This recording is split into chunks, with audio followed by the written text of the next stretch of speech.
What's going on, guys? Brett here. Welcome to For the Republic. Today's video is about Michael Avenatti, who I like to refer to as CPL, the creepy porn lawyer. Yesterday, Michael Avenatti was arrested in California on felony assault charges. From what I heard from the news, he was actually abusing some woman, beating some woman. She went out into a foyer from their apartment building and was on the phone asking him why he did this to her and whatnot. Apparently the police came and did a minor investigation, and from what I understand, Michael Avenatti, when he first got on the scene, he said, "She hit me first. She hit me first." That's his reason for being in this situation.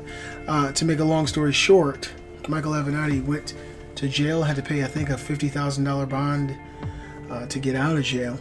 And so he immediately came out and made these comments and thank you to the LAPD. And I've never attacked a woman.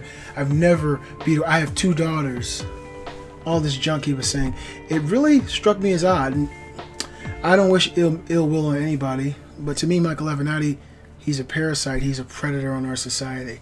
If you look at the people he's called clients, they're usually questionable people. You know, they call him an ambulance chaser for a reason.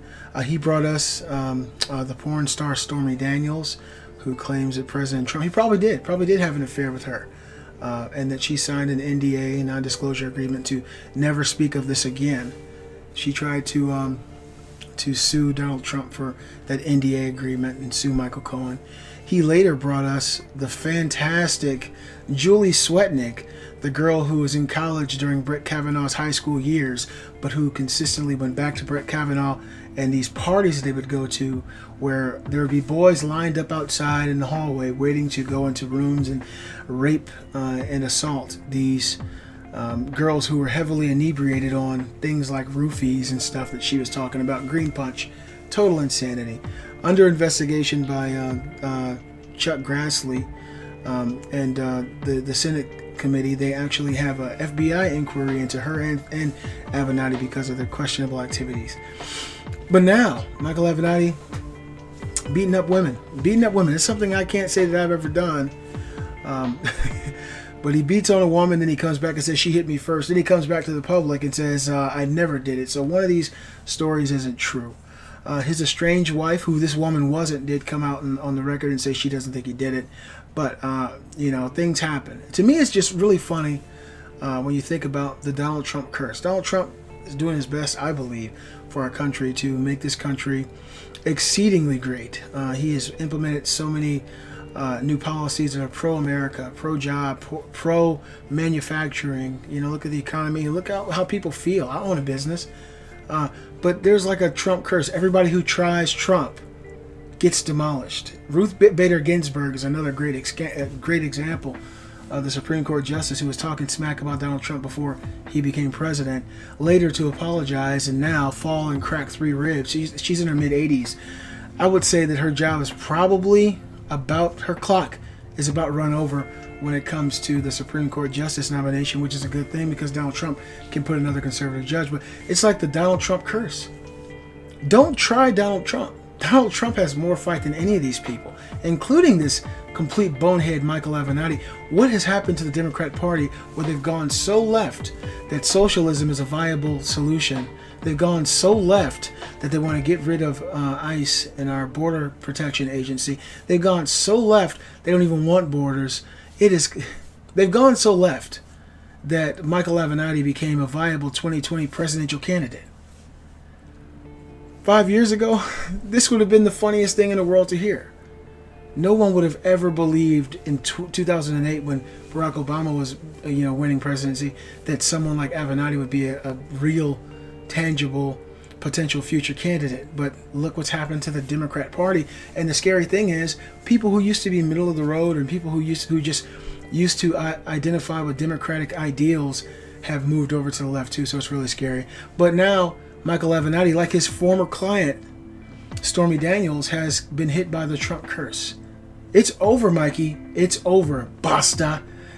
For anyone who has any potential aspirations of a 2020 run and to be, first of all, let's talk about Michael Avenatti and his thoughts on Brett Kavanaugh. During Brett Kavanaugh's confirmation hearing and then the later investigation that was into Dr. Ford, Michael Avenatti came out with Julie Swetnick, the young lady who went to 10.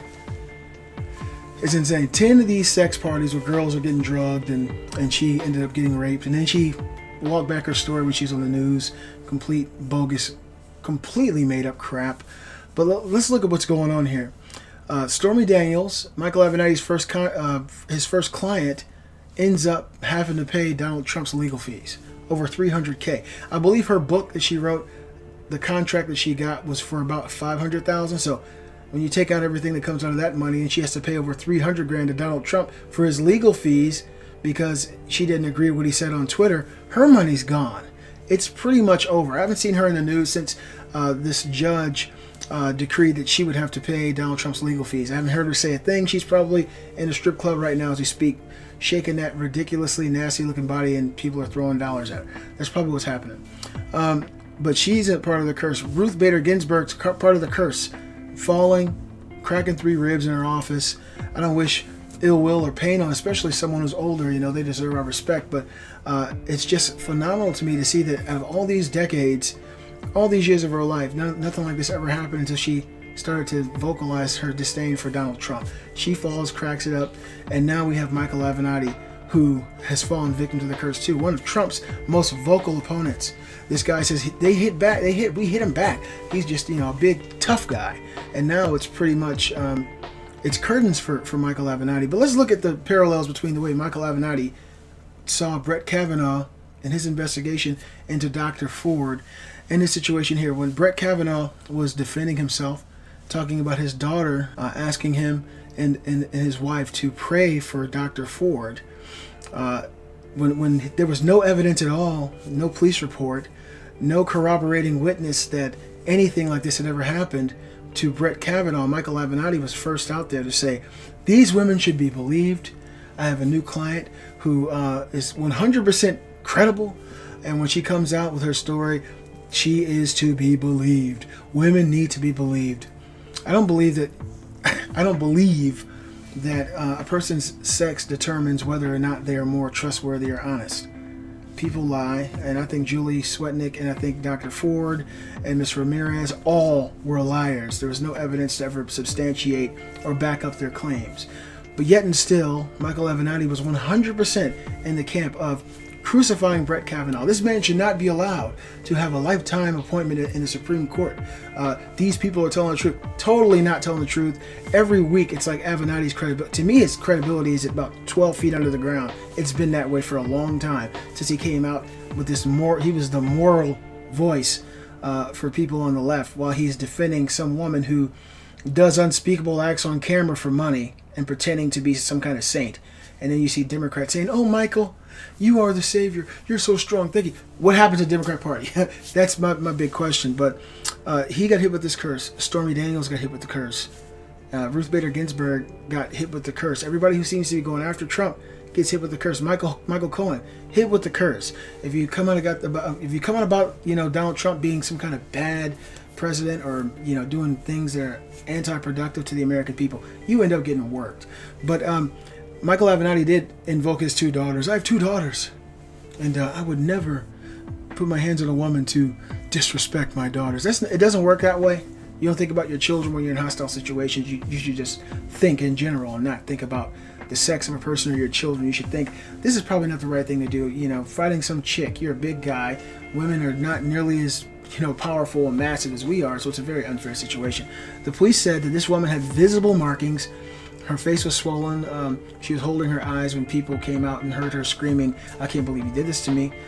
Michael Avenatti then came and said she did it first. There's a whole bunch of what I consider corroborating evidence. The police officers, the woman who claims this happened to her, and I'm saying claimed because I haven't thrown away, the pre-existing tenets of our society that people are afforded the presumption of innocence until proven guilty. I believe that's 100% true. I think if there's an investigation, let the investigation go where it goes. But right now, I'm not going to say Avenatti completely did it because I don't know. But I'm saying that when Brett Kavanaugh was there fighting for his life before the Senate and before a group of just disruptive, sociopathic Democrats who slandered his name and attacked him and attacked his family. Michael Avenatti was right there with them, castigating blame on Brett Kavanaugh and pretending that he knew more than he did and that Brett Kavanaugh was 100% guilty of this crime.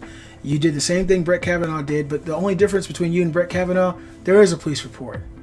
There is a person who can corroborate a story. There are people who saw this woman screaming and crying outside the apartment building. There are people who can be called before Congress. Unlike Dr. Ford and Julie Swetnick, who completely made up the story. So, yeah, you got 2 daughters. Yeah, you're in front of a public audience now saying that you never would attack a woman, but you tell the police that she hit you first. What is that for? You're a complete liar, and the spiral down the toilet is the greatest gift that the American people could ever get from you, Michael Avenatti. You guys let me know what you think in the comments. I mean, Michael Avenatti has been a very questionable person to me. The greatest moment for me is watching Tucker Carlson destroy him. But there are police witnesses. There are people who live in the apartment building who witnessed this. So there's a lot more evidence than there was of Brett Kavanaugh already. And the guy is immediately coming out now saying, I believe all women except for the one who's accusing me. You guys let me know. What do you think about this story? Do you think Michael Avenatti should just go away, go walk in the woods with Hillary Clinton? I'm hearing she's thinking about a run too. That would be magic. Hope you guys enjoyed the video. Please give a thumbs up, show some support for the Republic, and remember, we do this for the Republic.